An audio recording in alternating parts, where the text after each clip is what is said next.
Hi friends, எல்லாரும் எப்படி இருக்கீங்க? சோ நேத்து ஒரு வீடியோ பார்த்ததுல இருந்து எப்படா அதை பத்தி உங்ககிட்ட ஷேர் பண்ணும் அப்படின்னு ரொம்ப ஆர்வமா தானே பாத்துருங்களேன்.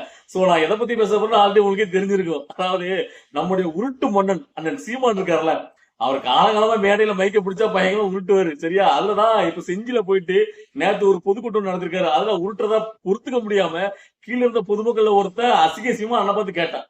உடனே அண்ணனுக்கு கோவம் வந்து என்ன பண்ணாரு, தான் ஒரு கட்சியோட தலைவர் அப்படிங்கிறதே மறந்து திருச்சட்டை போடுற அளவுக்கு கீழே இறங்கி போய் அவனும் அடிக்க போறதுல அதுக்கு முன்னாடி தடுக்க வந்த ஒருத்தனை பிடிச்சி அடிச்சு அங்க ஒரு ரணகலமாயி இதுல அண்ணனும் பாத்தீங்கன்னா போற பக்கம் புறமுடையில அம்மாவும் போட்டு பிறந்து அப்படி ஒரு பயங்கரமான கலவரமா இருக்குங்க. சோ அதை பத்தி இன்னைக்கு உங்ககிட்ட பேசணும் அப்படிங்கிற வீடியோ பதிவு.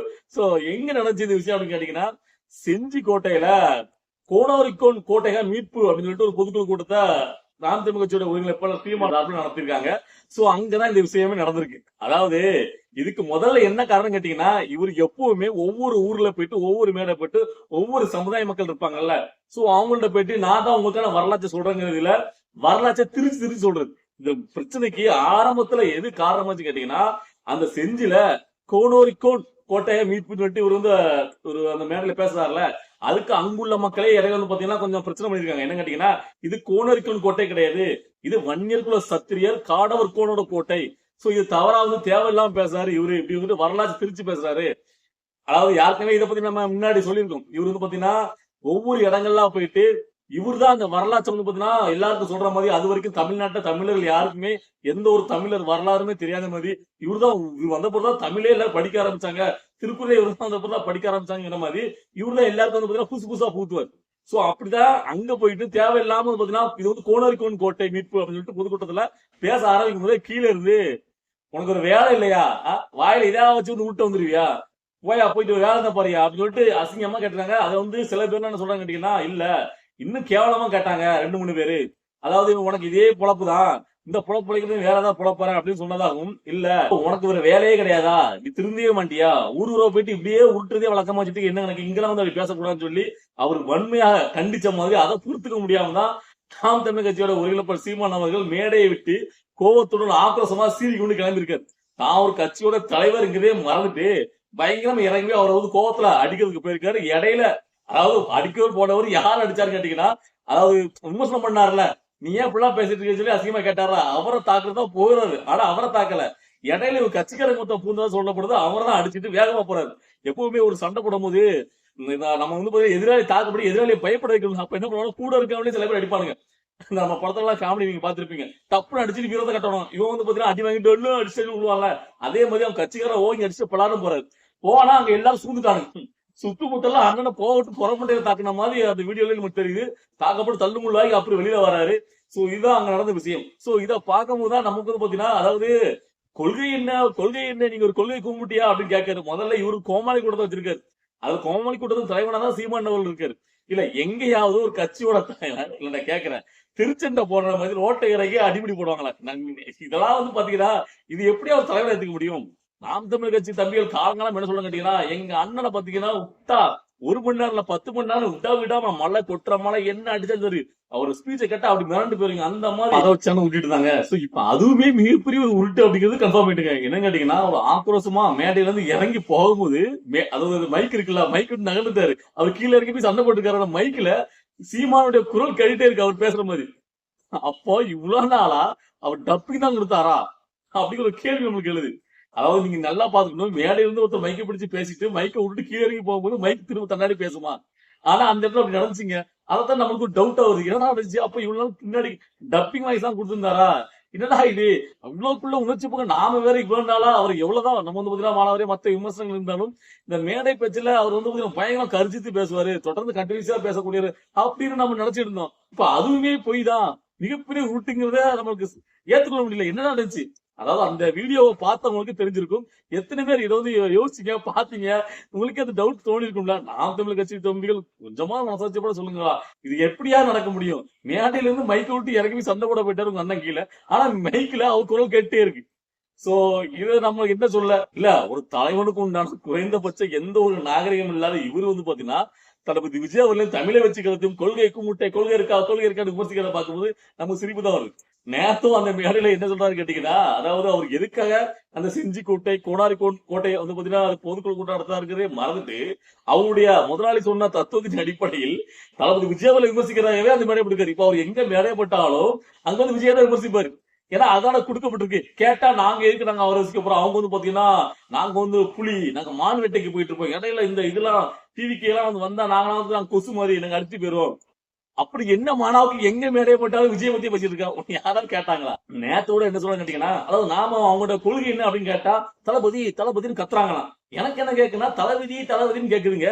அதே மாதிரி டிவிக்கேன்னு கத்துறானுங்க. எனக்கு டிவிக்கே ஓரமா போய் டிவிங்கடா அப்படிங்கிற மாதிரி எனக்கு தோணுச்சுங்க அப்படிங்க.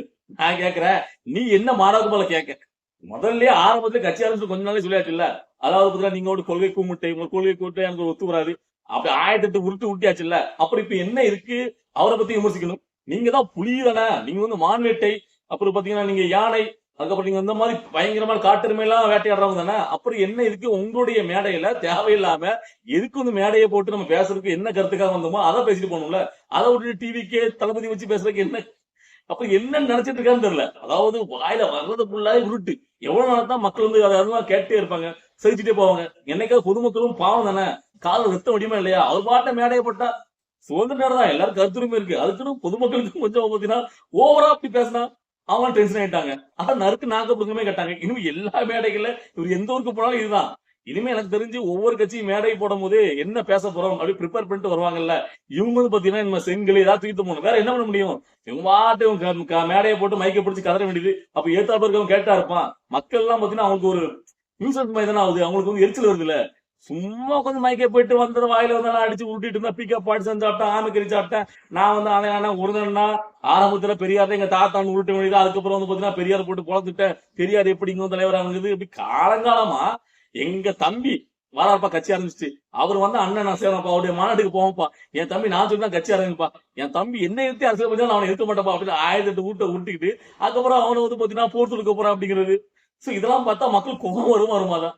சோ இந்த உருட்டு முன்னா ஊர்ல உட்பிக்கிறது தப்புங்கிற மாதிரி அவ்வளவு பேர் இப்ப காண்டாயிட்டாங்க. அதனாலதான் பாத்தீங்கன்னா பொதுமக்களை கேள்வி ஆரம்பிச்சிட்டாங்க. சீமான் அவர்கள் பாத்தீங்கன்னா ஒரு மனநல பாதிக்கப்பட்ட ஒரு மாதிரி ஆயிட்டாரு. என்ன கேட்டீங்கன்னா, விஜயாவில் அரசியல் கட்சி ஆரம்பிச்சுட்டு வந்தது இவரு வந்து மிகப்பெரிய ஒரு மன ஆழ்த்தத்தை கொடுக்குன்னு நினைக்கிறேன். அதனாலதான் எங்க கட்சி மேடையை போட்டு எதுக்காக அதை நம்ம மேடையை போட்டிருக்கோம், எதுக்காக பேசணும் அப்படிங்கிற ஒரு நோக்கம் எதுவுமே இல்லாம விஜய் விமர்சிக்கிறோம், அது மட்டும் தான் என்னோட நோக்கம் அப்படிங்கிறதுல செயல்பட்டு இருக்காரு. சோ அதனாலதான் இப்படி வந்து பாத்தீங்கன்னா பெரிய ஒரு மன அழுத்தத்துக்கு உள்ள இன்னைக்கு திருச்செந்தே போற அளவுக்கு போயிட்டாரு. சோ இத பார்க்கும்போது நம்மளுக்கு கொஞ்சம் உண்மையிலே வந்து கஷ்டமா தான் இருக்கு. ஏன்னா இப்படி ஒருத்தரை இவ்வளவு சீக்கிரத்துல இவரை இப்படி பாதிப்பு உள்ளாக வச்சுட்டாங்க தளபதி விஜய் அவர்கள். அதான் நமக்கு தோணுது. வேற என்ன சொல்ல முடியும் அப்போ?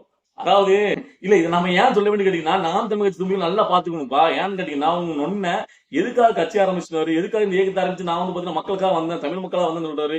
அதாவது ஈழத்த தமிழர் கொல்லப்பட்டதுக்காக நான் தமிழர் உரிமையை மீட்க போராடுறேன், தமிழர்ல எல்லாரையும் ஒரே அணியில ஒன்றிணைக்க போறேன் அப்படின்னு சொன்னாரு.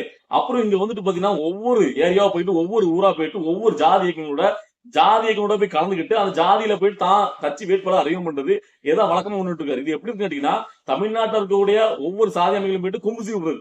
அதாவது வரலாறுங்கிறத ஒண்ணு தெரிஞ்சுட்டு பேசணும். ஒவ்வாட்ட வாயில வந்தாலும் அடிச்சு விட வேண்டியது. இதே மாதிரிதான் இடையில தென் தமிழகத்துல பல்லதான் பாண்டியம்பா அப்படின்னு சொல்லி தேவையில்லாம ஒரு வரலாற்றை சொல்றேங்கிற பேர்ல ஒரு இரு சமூகத்துக்கிடையே நல்லா இருக்கிற இரு சமூகத்துக்கிடையே சண்டையை திரும்பியும். ஏன்னா அங்க வந்து தென் தமிழகத்துல தேவரும் தேவேந்திரனும் பாத்தீங்கன்னா அவங்க வந்து சம அளவுல அவங்க பாத்தீங்கன்னா முன்னாடி ஆதி காலத்துல வந்து பாத்தீங்கன்னா சண்டை இருந்து அதுக்கப்புறம் அவங்க படிச்சு மேல வரும்போது இதெல்லாம் மறந்துட்டு அவங்க பட்டு அவங்க வேலையை பார்த்துட்டு இருப்பாங்களா. இவங்க வந்து பாத்தீங்கன்னா இந்த ஜாதி ஒழிப்பு போராளிகள் அங்க போய் நின்றுட்டு உங்க ஜாதி ஒழிக்கிறதுக்கு பேர்ல எல்லாரும் ஒஞ்சினிக்க அப்படிங்கிற பேர்ல திரும்பவும் கொம்பு சீவி விட்டு இந்த மாதிரி விஷயம் கையில எடுத்து போய் திரும்ப அவங்கள அந்த பூச்சல் வருது. சோ அது காரணம் இவர் தான். அதே மாதிரிதான் இன்னைக்கு செஞ்சிக்கோட்டையில நான் வந்து மீட்க போறேன் தமிழில் அப்படின்னு சொல்லிட்டு கோனாரிக்கோன் கோட்டைன்னு போறாரு. அங்க உள்ளவங்களா வரலாறு தப்ப சொல்லாத, இது வந்து பாத்தீங்கன்னா வன்னியர்குல சத்திரம் காடவரங்கோன் கோட்டை அப்படின்னு சொல்லிட்டு அவங்க வந்து பாத்தீங்கன்னா சண்டைக்கு வராங்க. சோ இப்போ இப்படிதான் அவர் எங்க போனாலும் அவருக்கு வந்து அடியா வந்துட்டு இருக்கு. இதுல நான் ஒண்ணுன்னு கேட்கிறேன், இவ்வளவுக்குள்ள நீங்க விஜயாவில் எதுக்க வேண்டிய காரணம் என்ன? உங்களுக்கு என்ன இது வந்துச்சு? நாம் தமிழ் கட்சி தும்பிகள் நல்லா பார்க்கணும். இல்ல 2 நாளைக்கு முன்னாடி விடுதலை சிறுத்தைகள் கட்சியோட தலைவர் திருமாவளுடைய பிறந்தநாள் விழால திருமாவளவனை வச்சுக்கிட்டு இந்த திராவிடக்காக அப்படிங்கிற பேர்ல கொஞ்சம் கதறிட்டு இருப்பாங்க இந்த யூடியூப் மைனரு, அதுக்கப்புறம் இந்த மில்டனு. சோ இப்படிப்பட்ட தற்கொலைகள் எல்லாம் உட்காந்துக்கிட்டு சீமானவர்களை பயங்கரமா கலைக்கிறானுங்க, கண்ட மேனிக்கு பேசுறானுங்க. திருமாவளவன் அவர் கேட்டு ரசிச்சுதான் இருக்காரு. சோ அப்படியே உங்க நொன்ன நீங்க அதாவது திருமாவளவன் அவ்வளவுக்குள்ள சீமான கேவலப்படுத்தியும் சீமானால அதுக்கெல்லாம் வரைஞ்சுக்கிட்டு ஏத்து பேசல. அவரெல்லாம் மதிச்சு இன்னும் பாத்தீங்கன்னா அதுக்கு பம்பிக்கிட்டு தான் இருக்காரு. அவங்க கட்சியில உள்ள ஒருத்தர் அவரே சொல்றாரு. அதாவது எங்க சீமானண்ணன் பாத்தீங்கன்னா 2 அண்ணன்ல பட்டு தப்பா பேசாதன்னு சொல்லியிருக்காங்க. அதனால நாங்க அவர் பேசுறதுக்கு யோசிச்சுட்டு இருக்கோம் அப்படின்ட்டு. சோ அப்படியே இவரை கழுவி ஊத்துறாங்க திருமாவளவன் மேடையில திருமாவளவன் வச்சுக்கிட்டு. சோ ஆனாலும் இவரு கோவப்படுறாருந்தா அவரை பத்தி தான் கோவப்படும், அங்க பார்த்தா விமர்சிக்கணும். ஆனா அதுக்கெல்லாம் தெம்பு திராணி இல்ல. ஏன்னு கேட்டீங்கன்னா அவரு பின்னாடி ஒரு சமூக மக்கள் கட்டமைப்பு இருக்குல்ல, குறிப்பிட்ட சமூக மக்கள் அவங்க எல்லாம் இவருக்கு எதிராக வந்துருவாங்கல்ல. அதனால பம்மிட்டு இருக்காரு. ரோசத்துல பொங்குறவர் அங்க பொங்க வேண்டியதானே. ஐயோ சம்மந்தமே இல்லாம விஜய் பத்தி விமர்சிக்க வேண்டிய அவசியம் என்ன? விஜய் எங்கேயாவது ஒரு மனுஷனா மதிச்சு இவர் பேசுறதுக்கு பதிலடி கொடுக்காரா? இவரு இப்ப எதுக்கு திரும்பியும் விஜய் விமர்சிக்காருன்னு கேட்டீங்கன்னா, இப்போ வந்து பாத்தீங்கன்னா இந்த 2-3 நாட்கள்ல மதுரை மாநாடு வர போகுது. தமிழகமே தம்பிச்சு போற அளவுக்கு ஒரு மாநாடு தளபதி விஜய் அவர்களால நடத்தப்பட போகுது. சோ அந்த மாநாட்டுல இப்ப இவரு இங்க வந்து பாத்தீங்கன்னா பயங்கரம் விமர்சிக்கும் போது மாநாட்டு தளபதி விஜய் எங்கேயாவது இவரை பிடிச்சு விமர்சனம் கொடுத்தாரு, இவர் கொடுக்குற விமர்சனத்துக்கு பதிலடி கொடுக்காரு அந்த மேடையில அப்படின்னு வச்சுக்கிட்டா அது இவருக்கு ஒரு பீடத்தை கொடுத்த மாதிரி. அதாவது அதை வச்சு ஒரு ட்ரோல் பண்ணி அதை வச்சு நம்ம வந்து ஒரு இது ஆகலாம், ஃபேம் ஆகலாம், ஃபேமஸ் ஆகலாம் அப்படிங்கிற என்ன இதுக்குள்ள இருக்கான்னு தெரியல. ஏன்னா தளபதி விஜய் அவர்கள் முழுக்க முழுக்க திமுகவும் பிஜேபி தான் போட்டு பிறந்துகிட்டு இருக்காரு. இந்த சீமானா ஒரு ஆளாவே அவர் கன்சிடர் பண்ண கிடையாது. இதுக்கு முன்னாடி அவர் வந்து எல்லா சீத்திலும் தான் எத்தனை தடவை விஜய் விமர்சிச்சாலும் சரி அவரை இவரு கண்டுக்கவே மாட்டாரு. ஏன்னா அவருக்குன்னு ஒரு ரேஞ்ச் இருக்குல்ல விஜய் அவர்களுக்குன்னு. இந்த மாதிரி மேடைக்கு மேடை கதறிட்டு இருக்க இவங்கள மாதிரி ஆளுக்கெல்லாம் அவர் பயிர் கொடுப்பாரா? அவரு டீசென்ட் பாலிடிக்ஸ் பண்ண வந்திருக்காரு. இவருமே திருச்சண்டை போட வர முடியுமா அவரால? சோ அதனால என்ன வேணா கத்திட்டு போட்டு சொல்லிட்டு அவர் கண்டுக்காம இருக்கு. ஆனால் இவரு நானும் மாட்டாடாவது பாத்தீங்கன்னா ரவுடி தான், நீ என்ன பத்தி ஏதாவது விமர்சனம் பண்ணணும், ஏன்னா நான் இவ்வளவுக்குள்ள உன்னை பத்தி கேவலப்படுத்தி பேசிட்டு இருக்கேன், நீ என்ன கண்டுக்கவே மாட்டேங்க அப்படிங்கிற ஆதகத்துலதான் திரும்ப திரும்ப இப்பமாவது நாம எப்படி கேவலப்படுறா விஜய் வந்து பாத்தீங்கன்னா நம்மள வந்து பாத்தீங்கன்னா மாட்டில வச்சு ஏதாவது பயிர் கொடுப்பாரு, அதை வச்சு நாம இன்னும் கொஞ்சம் அப்படி சண்டை போடலாம். என்னத்த சொல்ல, நீங்க என்னதான் தலையில நின்று தண்ணி குடிச்சாலும் சீமான் அவர்களை பத்தி விஜய் அவர்கள் பேச போறதே கிடையாது. நான் இவரை பத்தி அவருக்கு நல்லாவே தெரியும், இவரு ஆளே கிடையாது, ஒரு பெரிய உருட்டு மண் அப்படின்ட்டு. சோ அதனால இந்த மாதிரி விஷயங்கள்லாம் பார்க்கும்போது நாம் தமிழ் கட்சி இப்போ வெச்ச ஆரம்பிச்சிட்டாங்க. நிறைய பேர் எல்லாம் பாத்தீங்கன்னா என்னன்னா இது இப்படி இருக்காரு, ஏன்னா திருமாவளவன் கட்சியில இருந்து இவரை போட்டு ஒரு மேடையில இவரை வந்து போட்டு புலப்பம் பழக்காங்க. அதுக்கு எதிராக பாத்தீங்கன்னா போட்டு கொடுக்க முடியாது, அதுக்கு எதிராக விமர்சனம் பண்ண முடியாது. இவருக்கு எதுக்கா கட்சி ஆரம்பிச்சு வந்தா அந்த கொள்கையில உறுதியா இருக்க மாட்டேங்காரு. ஏன்னா திமுகல இருந்து பாத்தீங்கன்னா அந்த ராஜாபிஷே தானே இந்த ஈழத்துல பிரபாரம் எல்லாம் குடும்பம் கொல்லப்பட்டது காரணமே அவருதான். அந்த திமுக தான் கனிமொழியில இருந்து எல்லாருமே போயிட்டு திருமாவளவருக்கு ராஜாபிஷே பார்த்தாங்கல்ல. சோ அப்ப திரும்பியும் திருமாவளவன்ல அண்ணன் அண்ணன் இது வரைக்கும் சொல்லிட்டு இருக்காரு. அதான் புரியமாட்டுக்கு. அப்போ விஜய் அவர்களை விமர்சிக்க வேண்டிய காரணம் என்ன? கேட்போமா கேட்க மாட்டோமா? இல்ல ஏன் கட்சி ஆரம்பிச்சோம், எது கட்சி ஆரம்பிச்சோம், எந்த ஒரு இதுவும் இல்லாம கூமுட்ட கணக்கா தெருவுல இறங்கி மனநல பாதிக்கப்பட்ட மாதிரி சண்டை போடக்கூடிய இவரை எப்படி தமிழ்நாட்டு மக்கள் நம்புவாங்க, ஒரு தலைவரை ஏற்றுக்கொள்வாங்க? முதல்ல தலைவருக்கு உண்டான மிகப்பெரிய பண்பு என்ன கேட்டீங்கன்னா குழுங்கன்னா, அதாவது நாம வந்து ஒரு பெருந்தன்மையா நம்ம நடந்துக்கிறத பொறுத்தா இருக்கு. சும்மா மேடை பிடிச்சு நாங்க 1/2 மணி நேரம் பேசுவோம், 1 மணி நேரம் பேசுவோம், எது கொடுத்தாலும் பேசணும், அது ஒரு சிறந்த ஒரு பட்டி பஞ்ச பேச்சாளர் தான். நல்லா புரிஞ்சுக்கணும். அது பட்டி பஞ்சலா பேசுறது யாரும் பேசுறோம், ஆனா தலைவனுக்கு உண்டான ஒரு ஒரு நெறிமுறை இருக்கு. ஒரு தலைவன்னா இப்படி இருக்கணும்பா அப்படின்ட்டு, ஒரு மக்கள் தலைவன்னா. சோ அதுக்கு கொஞ்சம் கூட தகுதி இல்லாததான் இந்த சீமான் அவர்கள். சோ இந்த சீமான நேரத்தை எத்தனை பேர் பாத்தீங்க, அவர் பண்ண கோமாளித்தனத்தை எத்தனை பேர் ரசிச்சீங்க? சோ உங்களுடைய கருத்து என்ன அப்படிங்கறத நான் தெரிஞ்சுக்கிறதுக்கு ரொம்ப ஆவலா இருக்கேன். சோ அதை வந்து இந்த வீடியோல நீங்க கருத்துக்களா கமெண்ட் பண்ணி கேட்டுக்கிறேன். பார்க்கலாம் அடுத்த வீடியோல.